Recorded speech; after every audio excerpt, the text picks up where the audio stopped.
कि हमारे वास्ते बख्शिश का हर सामान ले आए, हमारे वास्ते बख्शिश का हर सामान ले आए। बड़े अदब के साथ मैं खतीब ज़मा जनाब हज़रत मौलाना इफ्तिखार आलम साहब कासमी दामत बरकातुहुमुल आलिया से गुजारिश कर रहा हूँ कि हज़रत तशरीफ़ लाए और अपनी कीमती बातों से हम सामईन को नवाजें। अस्सलामु अलैकुम व रहमतुल्लाहि व बरकातुहू। अल्हम्दुलिल्लाहि रब्बिल आलमीन वस्सलातु वस्सलामु अला सय्यिदिल अंबियाइ वल मुरसलीन व अला आलिहि व अस्हाबिहि अजमईन व मन तबिअहुम बि इहसानिन इला यौमिद्दीन, अम्मा बाद। अऊज़ु बिल्लाहि मिनश शैतानिर रजीम, बिस्मिल्लाहिर रहमानिर रहीम। इन्ना नहनु नज़्ज़लना ज़िक्र व इन्ना लहू लहाफ़िज़ून। वक़ाल अल्लाहु अज़्ज़ व जल्ल फ़ी मक़ामिन आख़र, इक़रा बिस्मि रब्बिकल्लज़ी ख़लक़, ख़लक़ल इंसान मिन अलक़, इक़रा व रब्बुकल अक्रमुल्लज़ी अल्लम बिल क़लम, अल्लमल इंसान मा लम यअलम। वक़ाल अल्लाहु अज़्ज़ व जल्ल फ़ी मक़ामिन आख़र, ला यअतीहिल बातिलु मिन बैनि यदैहि वला मिन ख़ल्फ़िहि, तंज़ीलुम मिन हकीमिन हमीद। वक़ाल अन्नबिय्यु सल्लल्लाहु तबारक व तआला अलैहि वसल्लम, खैरुकुम मन तअल्लमल क़ुरआन व अल्लमह। वक़ाल अन्नबिय्यु सल्लल्लाहु तबारक व तआला अलैहि वसल्लम, इन्नल्लाह यरफ़अु बिहाज़ल किताबि अक़वामा व यज़अु बिही आख़रीन, औ कमा क़ाल रसूलुल्लाह सल्लल्लाहु तबारक व तआला अलैहि वसल्लम। स्टेज पर रौनक अफरोज़ मुअज़्ज़ज़ और मुक़्तदर बुज़ुर्गान दीन, उलमाए किराम और दीगर सामईन इज़ाम, बड़ा मुख्तसर सा वक्त है। इंशाअल्लाह अपने महदूद वक्त के दरमियान वो पैगाम जो मेरे दिलों में पिन्हा है, जो आप तक पहुंचाना चाहता हूं, इंशाअल्लाह ताला मुख्तसर वक्त में आप तक पहुंचाकर आपसे इजाज़त चाहूँगा, रुखसत हो जाऊँगा। हाज़रीन मोहतरम, बिला किसी तमहीद और ताख़ीर के सीधे सीधे कुरान करीम की जिस आयत की मैंने तिलावत की है और नबी अकरम सल्लल्लाहु अलैहि वसल्लम की अहादीस मुबारका मैंने पढ़ी हैं, इन आयात और अहादीस की रोशनी में कुछ बातें आपसे अर्ज करना चाहता हूं, इस उम्मीद के साथ कि जितने लोग बच गए हैं बगौर सुनेंगे और इंशाअल्लाह उस पर अमल करेंगे और इंशाअल्लाह अहले स्टेज की भी तवज्जो होगी। हाज़रीन मोहतरम, कुरान मुक़द्दस की जिस आयत की मैंने तिलावत की है, अल्लाह ताला ने फरमाया, इक़रा बिस्मि रब्बिकल्लज़ी ख़लक़। ये वो आयत करीमा है जो सबसे पहली वही कहलाती है। ये वो आयत करीमा है जिसका नुज़ूल सबसे पहले कायनात के सरदार जनाब नबी आखिरुज़ ज़मान मुहम्मदुर रसूलुल्लाह सल्लल्लाहु अलैहि वसल्लम के क़ल्ब अतहर पर हुआ। ये वो आयत करीमा है जिस आयत करीमा के नुज़ूल का पस मंज़र आप देखें, मुफस्सिरीन की तफसीर पढ़ें, मुहद्दिसीन की अहादीस पढ़ें, उलमाए किराम के बयानात और तकारीर सुने, आपको मालूम होगा कि इक़रा बिस्मि रब्बिकल्लज़ी ख़लक़ का पस मंज़र क्या है, इसका बैकग्राउंड क्या है, इन आयत करीमा का शान नुज़ूल क्या है। चुनांचे आपने सुना होगा कि आप सल्लल्लाहु अलैहि वसल्लम जब नबूवत मिलने के इंतहाई करीब पहुंच गए थे, करीब था कि आपको नबूवत का ताज पहनाया जाए, करीब था कि आपके सरों पर नबूवत का ताज डाला जाए तो आप सल्लल्लाहु अलैहि वसल्लम के दिलों में अल्लाह तबारक व तआला ने ये बात डाल रखी थी कि हुजूर अकरम सल्लल्लाहु अलैहि वसल्लम तन्हाई पसंद फरमाने लगे थे। चुनांचे इसी मकसद के पेश नजर गारे हिरा में तशरीफ फरमा है।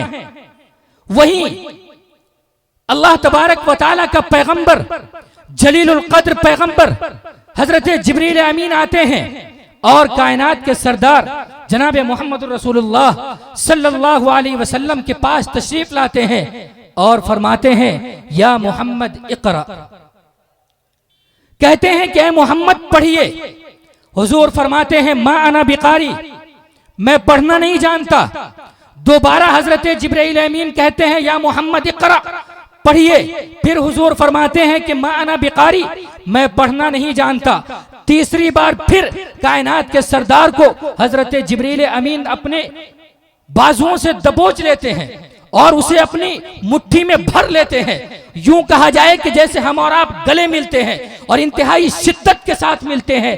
इस शिद्दत के साथ हजरत जिब्रील अमीन ने कायनात के सरदार को अपने गले से दबोचा और जोर से दबोच कर फरमाया या मोहम्मद इक़रा।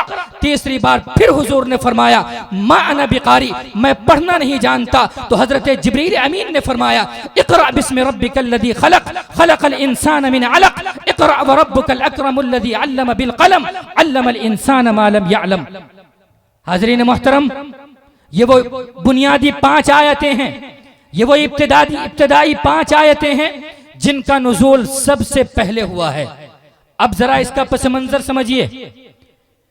जिस वक्त कुरान करीम की इस आयत का नुज़ूल हुआ था, ऐसे वक्त में उस जमाने का माहौल यह था कि उस जमाने में जिना आम था, उस जमाने में चोरी और डकैती आम थी, उस जमाने में लड़कियों को जिंदा जमीन में दफन कर दिया जाता था। वो जमाना इतना खतरनाक था कि उस जमाने में हर किस्म की बुराई जायज थी।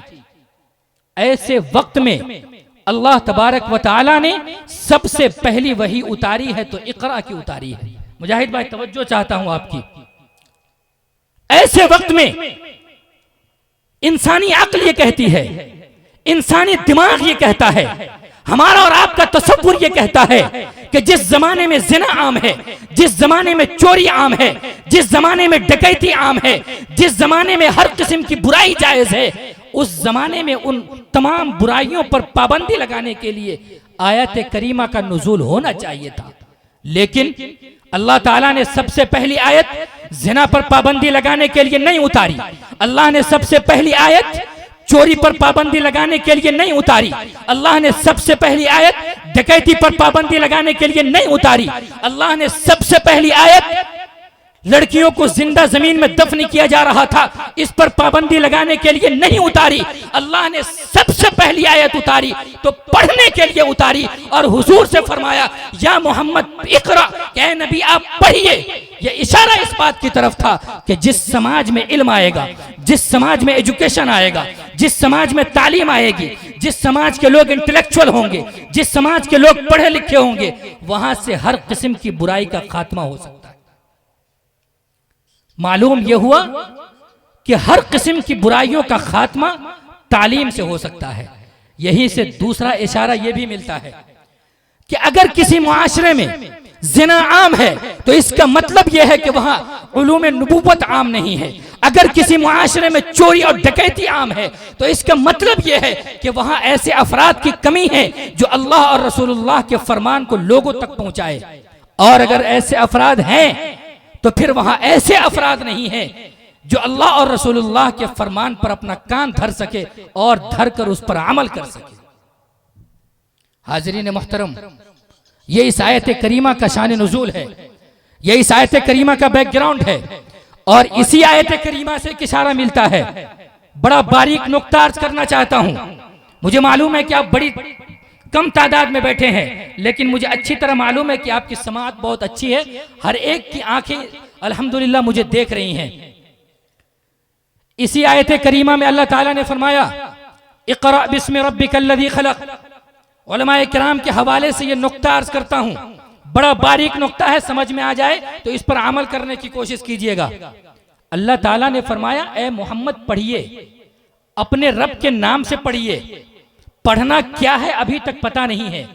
मुफस्सिरीन लिखते हैं कि अल्लाह ताला ये कहना चाहते हैं कि जो वही आप पर नाजिल होने वाली है उसको पढ़िए।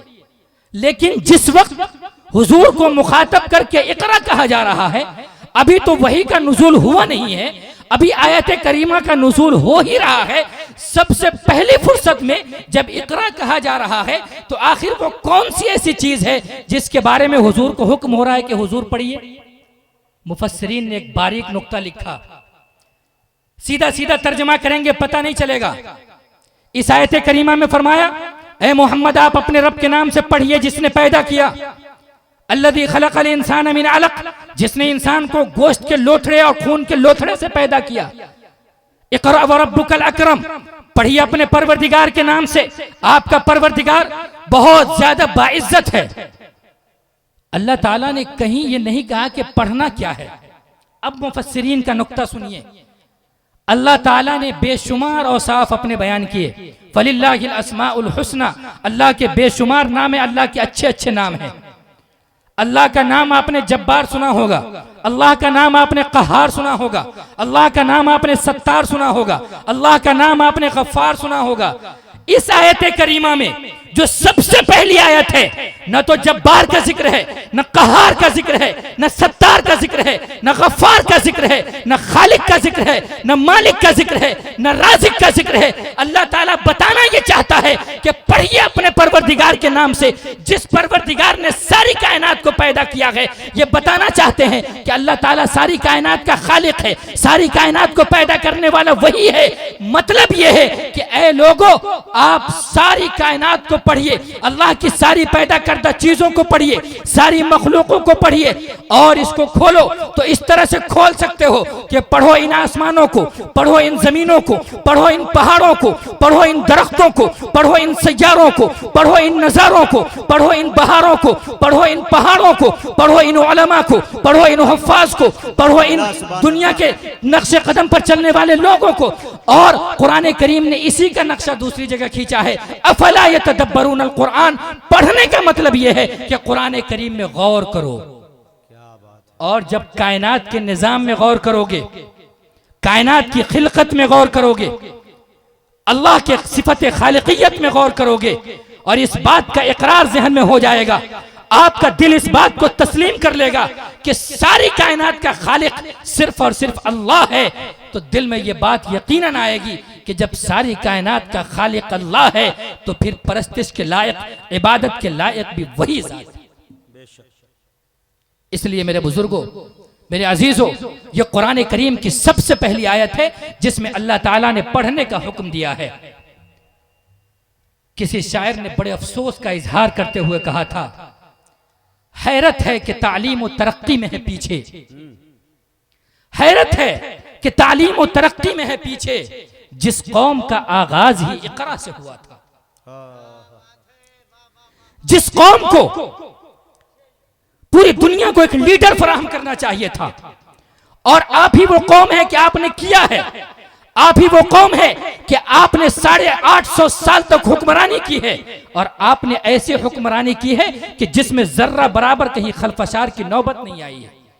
लेकिन आज क्या हुआ?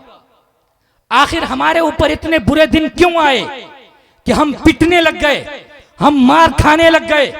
दुनिया की तारीख का मुताला करने के बाद मालूम हुआ कि पूरी दुनिया की सबसे मजलूम और सबसे बदतरीन कौम आप और हम बना दिए गए। आखिर क्यों? वजह उसकी यह है कि इकरा का फरमान जो कायनात के सरदार ने दिया था, उसको अफसोस के हमने और आपने पीठ के पीछे डाल दिया।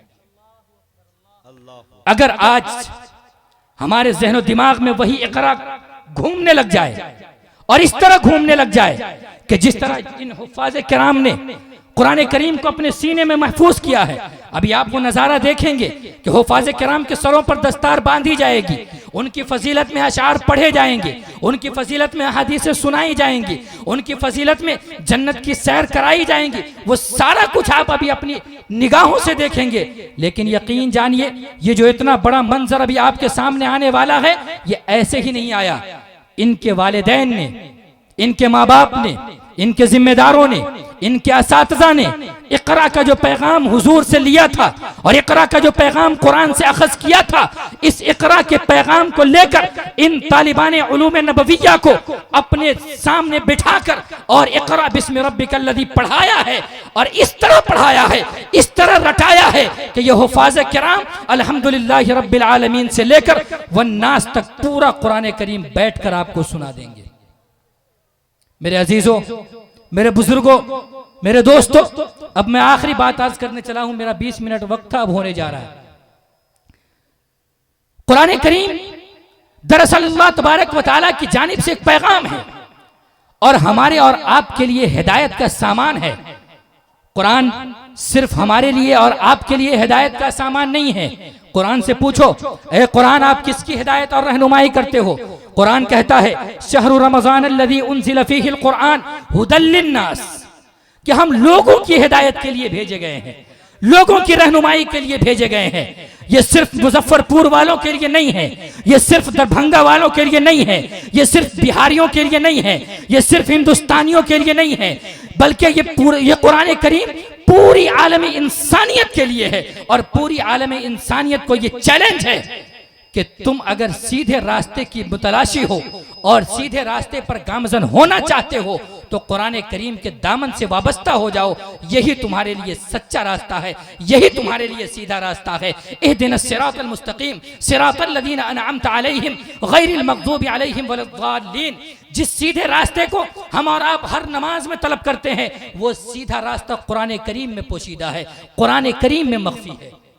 लेकिन अफसोस कि हमने कुरान करीम को चंद मकामात के लिए खास कर दिया और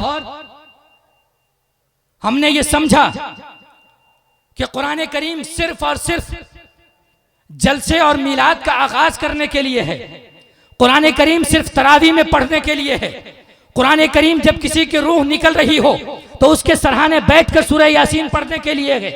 हमने ये समझा कि कुरान करीम सिर्फ तावीज़, गंडे और झाड़ फूंक की किताब है। हमने ये समझा कि कुरान करीम सिर्फ और सिर्फ शाबानुल मुअज्जम के 15 दिनों में अपने कांधों पर बक्सा उठाकर घर घर जाकर कुरान करीम पढ़ने के लिए है। मेरे अजीजों, मेरे बुजुर्गों, मुझे माफ करना, कुरान करीम सिर्फ इन कामों के लिए नहीं है। कुरान करीम आपकी हिदायत का सामान है। अफसोस कि जिस कुरान करीम से हमें हिदायत हासिल करना चाहिए था, जिस कुरान करीम से जबकि हम भटके हुए हो हमें रास्ता हासिल करना चाहिए था, जिस कुरान करीम से जबकि हम रास्ता भूल गए हो हमें उस रास्ते पर कोई शमा और चिराग जलाना चाहिए था। अफसोस कि उस कुरान करीम को हमने ताक की जीनत बनाकर अपने घरों में बंद करके रख दिया। मेरे मोहतरम बुजुर्गों और दोस्तों, ये दरअसल हमारा और आपका अलमिया है, ये दरअसल हमारा और आपका लम्हे फिक्रिया है, जिस पर बहुत संजीदगी के साथ, बड़ी मतानत के साथ गौर करने की जरूरत है।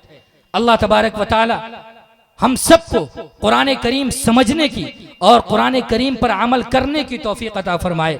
और जिन हुफ़ाज़ किराम के सरों पर अभी दस्तार बांधी जाएगी, अल्लाह तबारक व तआला इन हुफ़ाज़ किराम को न सिर्फ ये कि कुरान करीम याद करने वाला बनाए, बल्कि याद करने के साथ साथ कुरान करीम का आमिल बनाए, कुरान करीम पर अमल करने वाला बनाए। मुबारकबाद के लायक हैं ये हुफ़ाज़ किराम और मुबारकबाद के लायक हैं इनके वो वालिदैन जिन्होंने अपने बच्चों को की इस अंदाज से तरबियत की है कि उन्होंने अपने बच्चों का दाखिला इदारा तरतीलुल कुरान जैसे एक मोतबर इदारे में दिया है और उनके बच्चे यहाँ रहकर यहाँ के खुशगवार माहौल में, खुशगवार फिजा में और अच्छे माहौल में ज़िंदगी गुजार कर कुरान करीम को अपने सीने में महफूज किया है। दुआ है कि अल्लाह ताला इनके सीनों में कुरान करीम को महफूज फरमाए और हमेशा हमेशा के लिए महफूज फरमाए। इनके वालिदैन को अल्लाह तबारक व तआला इस कुरान करीम के ज़रिए से और इन हुफ़ाज़ किराम के ज़रिए से अल्लाह ताला इनके वालिदैन को ज़ख़ीरा आखिरत बनाए। अल्लाह तबारक व तआला हमें और आपको कहने और सुनने से ज़्यादा अमल की तौफ़ीक़ अता फरमाए। यूं तो कुछ बात अधूरी सी कही है मैंने, अगर अमल हो जाए तो मुकम्मल है बयां मेरा। व आखिरु दावाना अनिल हम्दुलिल्लाहि रब्बिल आलमीन व मा अलैना इल्लल बलाग।